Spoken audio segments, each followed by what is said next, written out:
Diborane के structure के बारे में, ठीक है। Structure of diborane. डाइबोरेन का जो स्ट्रक्चर होता है ये इंटरेस्टिंग होता है क्योंकि इसमें क्या होता है, अनलाइक हाइड्राइड्स ऑफ कार्बन होते हैं, इनमें क्या होता है, इनफ नंबर में वैलेंस इलेक्ट्रॉन नहीं होते जो क्या करे, कोवलेंट बॉन्ड फॉर्म करे, इसलिए इनको इलेक्ट्रॉन डेफिशिएंट कंपाउंड भी कहा जाता है।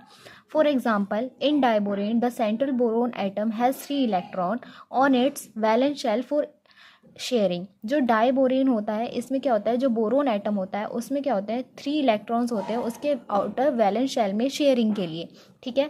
डाइबोरेन का स्ट्रक्चर क्या होता है, B2H6, ठीक है, B2H6 होता है। इसमें क्या होते हैं, इनफ नंबर में वैलेंस इलेक्ट्रॉन नहीं होते जो कोवेलेंट बॉन्ड फॉर्म करे, इसलिए इन्हें इलेक्ट्रॉन डेफिशिएंट कंपाउंड भी कहा जाता है। और बोरोन के पास क्या होते हैं, उसके वैलेंस शेल में 3 इलेक्ट्रॉन्स होते हैं, किस चीज़ के लिए, शेयरिंग के लिए। Each boron atom contribute 3 valence electron. अब हर बोरोन एटम पे क्या है, तीन इलेक्ट्रॉन है उसके वैलेंस शेल पे शेयरिंग के लिए। तो हमारे पास कितने हैं, 2 बोरोन एटम है, दोनों के पास कितने हो गए, 6 हो गए।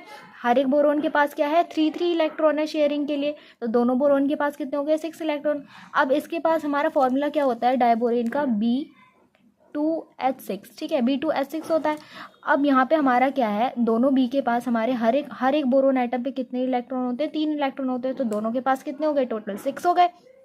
और एक एक हाइड्रोजन के पास अपना एक एक इलेक्ट्रॉन है, तो कितने हो गए टोटल नंबर ऑफ इलेक्ट्रॉन्स, इसके 3 6, और इन तीनों हाइड्रोजन पे अलग अलग 6 एक है, तो कितने हैं, 6 हाइड्रोजन है, तो टोटल कितने हो गए हमारे पास, 6 6 12 हो गए, 12 इलेक्ट्रॉन्स हो गए, ठीक है। जैसा कि इसमें दिखा रखा है, each boron atom contribute 3 valence electron on each hydrogen atom contribute 1 each electron, ठीक है। जैसा भी मैंने बताया, हर बोरोन पे कितने हैं, 3 इलेक्ट्रॉन्स है, और हर हाइड्रोजन पे कितना है, एक एक इलेक्ट्रॉन्स है, तो टोटल नंबर ऑफ इलेक्ट्रॉन्स कितने हो गए, 12 वैलेंस इलेक्ट्रॉन हो गए। The molecule can not have ethane type structure, लेकिन ये जो मॉलिक्यूल है इसमें क्या होता है, इथेन टाइप स्ट्रक्चर नहीं होता, क्योंकि जो इलेक्ट्रॉन्स होते हैं इसके पास कितने इलेक्ट्रॉन्स हैं, 12 इलेक्ट्रॉन्स हैं, because it require minimum 40 electron to form electron pair bond. लेकिन अगर इसे बॉन्ड बनाना है उसके लिए हमें कितने चाहिए इलेक्ट्रॉन्स, 14 इलेक्ट्रॉन्स की ज़रूरत होगी, है ना, बॉन्ड फॉर्मेशन के लिए। लेकिन आप जैसा कि स्ट्रक्चर में देख रहे हैं, यहाँ पे क्या है, इलेक्ट्रॉन्स नहीं है जो बॉन्ड फॉर्मेशन करे, है ना। अब इसमें टोटल नंबर ऑफ इलेक्ट्रॉन्स नहीं है बॉन्ड फॉर्मेशन के लिए, इसलिए इनको इलेक्ट्रॉन डेफिशिएंट कंपाउंड भी कहा जाता है। It is evident that there is no electron left to form a bond.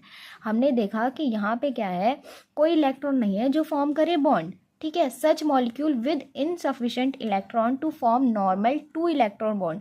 ऐसे मॉलिक्यूल्स जिनमें क्या होता है, इनसफिशिएंट नंबर में इलेक्ट्रॉन्स नहीं होते, मतलब सफिशिएंट नंबर में इलेक्ट्रॉन्स नहीं होते, वो उन्हें क्या कहा जाता है, इलेक्ट्रॉन डेफिशिएंट कंपाउंड, है ना, क्योंकि इनके पास क्या है, बॉन्ड फॉर्मेशन के लिए पूरे इलेक्ट्रॉन्स नहीं है, इलेक्ट्रॉन्स की क्या है, डेफिशिएंसी है, इसलिए क्या कहा जाता है इन्हें, इलेक्ट्रॉन डेफिशिएंट कंपाउंड भी कहा जाता है।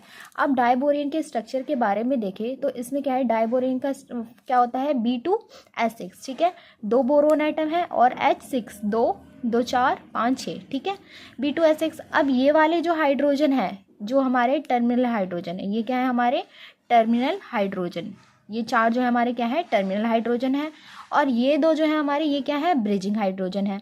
अब इसके बारे में हम डिटेल में अब पढ़ते हैं इस स्ट्रक्चर के बारे में। In this structure there are 2 type of hydrogen atom. इस स्ट्रक्चर में क्या है, 2 टाइप के हाइड्रोजन एटम है। 4 hydrogen atom, 2 on the left and 2 on the right, known as terminal hydrogen. 4 hydrogen atom तो ये रहे हमारे, जिसमें क्या है, 2 हमारे लेफ्ट साइड है और 2 हमारे राइट साइड है। इन हाइड्रोजन को क्या कहा जाता है, टर्मिनल हाइड्रोजन कहा जाता है। और ये जो होते हैं डिफरेंट होते हैं, कौन से हाइड्रोजन से, ये वाले हाइड्रोजन से क्या होते हैं, डिफरेंट होते हैं, ठीक है। अब इसमें क्या है, then other 2 hydrogen atom which are known as bridging atom. ये वाले जो हाइड्रोजन हैं हमारे, ये वाले जो हाइड्रोजन है, इन हाइड्रोजन एटम से क्या है, ये दोनों हाइड्रोजन एटम डिफरेंट है। इन हाइड्रोजन एटम्स को क्या कहा जाता है, ब्रिजिंग हाइड्रोजन एटम्स कहा जाता है, और इन्हें क्या कहा जाता है, टर्मिनल हाइड्रोजन एटम, ठीक है।